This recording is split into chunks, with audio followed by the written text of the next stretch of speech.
Let's take a look at the 7'2" sophomore center out of Duke, Mark Williams, a young man who tested with a 7'6" wingspan, totaling a 9'9" standing reach at the combine, and you'll see that be a factor throughout this entire breakdown. I want to start with him as a roll man, which to my surprise was less than 10% of his play types this past season, but he was very efficient in those plays. Obviously a guy that can roll to the rim and catch lobs, even though he's not just going to vertically pop and be super explosive off the ground with that length, he obviously is going to be dangerous in those situations. I'll talk more about his offensive rebounding later, but multiple times throughout the game, even when boxed out, he was able to get a hand on it, either tip it to himself or to a teammate. Like you see there, he gets his teammates extra possession.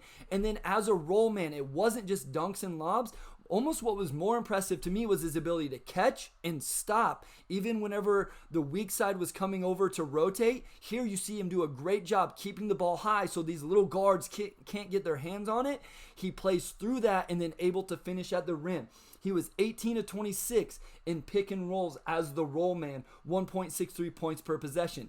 With that said, he can finish with some power. It's not necessarily going to be super, super high. As you see, he doesn't just get all the way up here, but he's going to finish this one with some velocity and some aggressiveness over the possible number one pick, Chet Holmgren. If there was one thing I would have liked to see more, it was Mark Williams as a short roll man. Just not a lot of these possessions. Wasn't able to see if he was able to catch, read the defense, and pass out of it.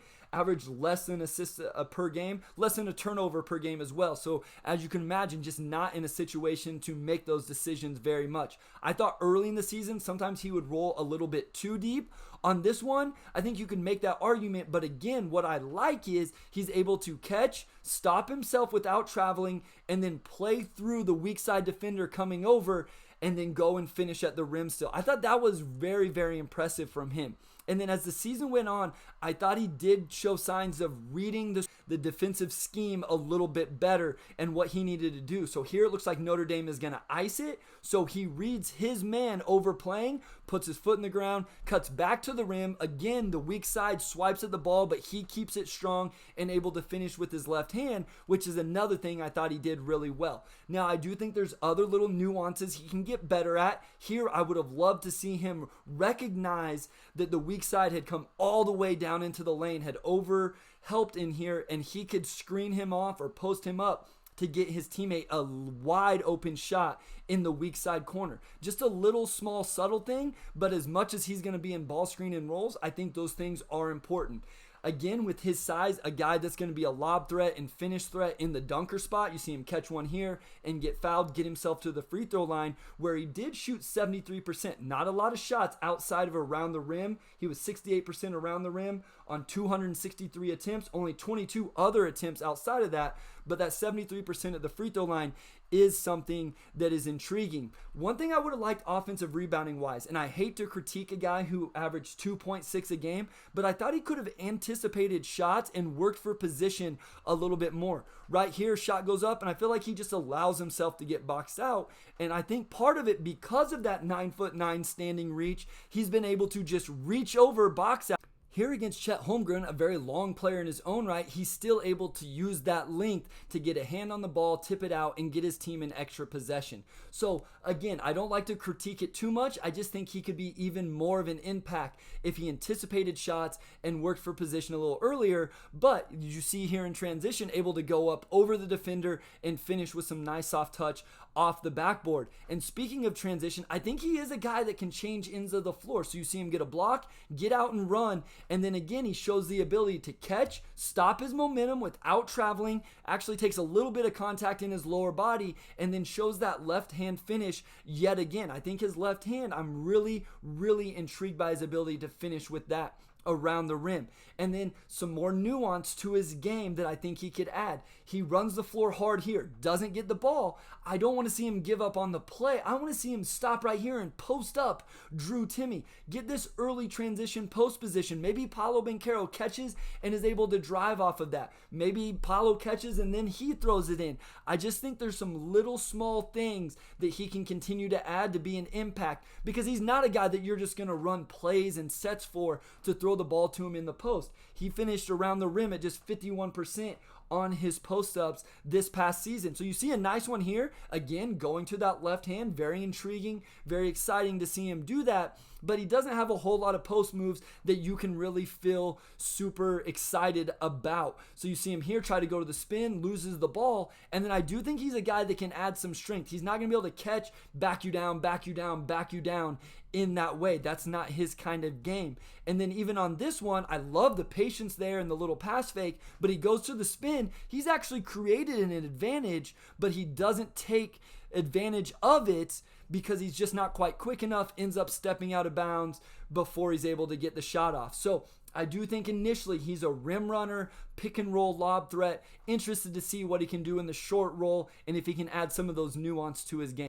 Let's transition to the other end of the floor, where Mark Williams will be expected to make a major impact on the defensive end, especially protecting the rim. So we're going to start with some really good ball screen defensive possessions here. So I think he does a good job sliding his feet. He does have a little bit of a habit of jumping at shot fakes, but again, because of that reach, even though he doesn't get super high off the ground, he's able to get a hand on that shot and get a block. He averaged just under 3 a game this past season. The second half of this Notre Dame game was impressive to me because there was some rough possessions in the first half. But here against Blake Wesley, able to move his feet and then just goes two hands straight up using his verticality and forces a miss from Wesley, a fellow possible first round pick. So I really like that possession there.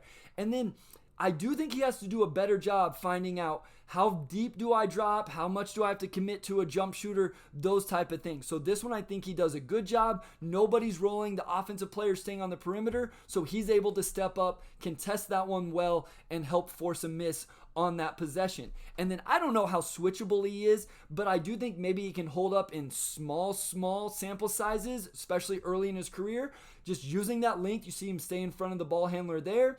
Again, on this one, he stays in front. He's eventually going to get beat as Wong gets the ball, but at least gives enough of an effort and makes him work enough that he forces him into the charge. So I do think he's going to be able to hold up in small sample sizes, at least early in his career. And then you also, how does he defend the screen man? So here against Drew Timme, he's going to catch and he's going to attack.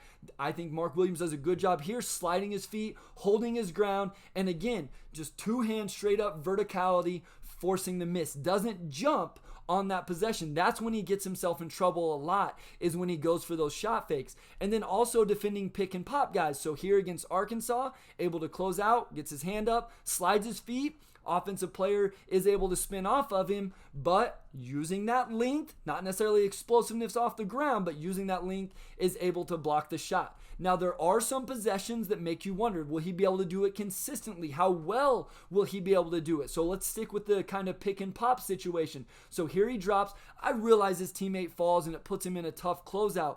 But what I don't like is he just puts his head down to the side, throws his hand in the air, and runs by. So I do think that's something he's going to have to prove that he can do if he's playing drop coverage, is then close back out to that pick and pop guy. And then again, finding the right in between of when do I close out to the jump shooter and contest, and when do I continue to fall back. This one, I don't think he gives enough on the shot. I don't always know the game plan either. Maybe the game plan is to give that one up. On this one, I think he helps up too much. His teammate has gotten not all the way back, but is there. And Mark Williams, I think, commits too much to the ball handler, leaving the roll man open under the basket. Now, an NBA guy is going to catch that and dunk it. Here in college, he at least recovers, and you can see his presence forces that into a turnover. And then again here, I think he gets a little bit high, and you're going to see him go for the shot fake, get up in the air, and then ends up in a foul. So I do think he's going to have to get just a little bit more disciplined in those situations. And then on the roller, so I do want to throw out this defensive stat. He gave up 1.28 points per possession to pick and roll rollers. I don't always love to throw out defensive numbers. They don't always tell the whole story, but I thought that one was interesting. So here, I showed the one earlier where he guarded Timme well, but here, not really able to hold up quite as well. Again, I think some strength and some muscle will do him well in these situations. And then I just want to take a look at him as a rim protector in general, kind of especially as an off-ball player. So here he recognizes a teammate gets beat, able to come across and get a block on that one. Again, just under 3 blocks per game. And then here, almost as a tag guy in this ball screen situation, and I love this. Here he stays down, waits for the offensive player to leave his feet, and then gets the block. I'm going to talk about his timing in a second, which is a little bit of a concern, but like that one. But speaking of some concerns, I wonder about his awareness, seeing the floor, and his reaction time. So here, it's not his fault that his teammate gets beat, but if you're going to be the anchor on the backside of the defense, you have to see these things. And there were just too many clips where he saw it late, wasn't able to react to it, and doesn't even get off the floor for the block like on that one. And then even this one here, this is just more general awareness, but ends up on the outside of Drew Timme in this baseline out of bounds and ends up giving him a wide open layup. So I do think if you're expecting him to be like the anchor of a defense playing it in the lane, I do think his awareness is going to have to be a little bit better. Another one of those where just kind of the general, his teammate's talking to him. I think it's a cross match here, but he's telling him, this is your man. And Mark Williams isn't aware of it, doesn't see it, gives up the layup, and again, isn't even able to recognize it quick enough to get off the ground and get a block. And then one final one, ball goes into the post. Not that he's going to be playing on the perimeter a ton. Chet Holmgren cuts, completely loses him, and gives up a dunk in that situation. So I do just have a few questions about him in terms of his awareness in those situations and how much of an anchor can he be if it's not better than that. And then I just wanted to look at his post defense in general. I do think he gives up position a little bit too easy, kind of like with the offensive rebounding thing, just relying on his size. But he does have a good possession here against Drew Timme, just stays down, vertical, and uses that length to contest the shot and get a block. But again, here you see him give up post position right away, not really fighting, not really working. And then as the shot fake, he gets up in the air and ends up getting a foul called on himself. So I just think he could help himself if he didn't give up this position so easy, and I wonder what really good NBA bigs are going to be able to do if he does that for them. You see here, just able to spin off of him. He's a little late reacting to it. At times, he'll open the door here on the baseline, and the offensive player is able to get the other side of the rim and score. So I do think that's going to be an area for him to get better at. And then this clip, I did just want to show sometimes, again, his reaction time. The offensive player has already left the floor into his shot, and Mark Williams is still loading up to elevate to go and block it. Now, he still gets up there. Pretty good contest still, but again, when you're talking about NBA players who are even quicker, even more explosive, jump even higher, how much is he going to be able to contest if he isn't reacting faster and getting off the floor faster? Something I do think he'll have to improve. And then his defensive rebounding, averaged just under 5 a game. He did only play 23 minutes per game, so when looking at these stats, you have to keep that in mind as well. But I think he's going to have to box out. It kind of goes to the offensive rebounding and the post-up stuff. Here, out on the perimeter, doesn't box out Chet Holmgren, lets him go by him, and his teammate gets involved there, so it doesn't end up in an offensive rebound, but it very easily could have been. And on this one as well. So offensive player throws up the little floater, Mark Williams just turns and looks, and his man goes right around him for an offensive rebound. Now, luckily, Paolo's there to go up and contest with the rebound, but I do think there's some just little things. I do think Mark Williams is still raw and has some small, subtle things to improve upon on both ends of the floor.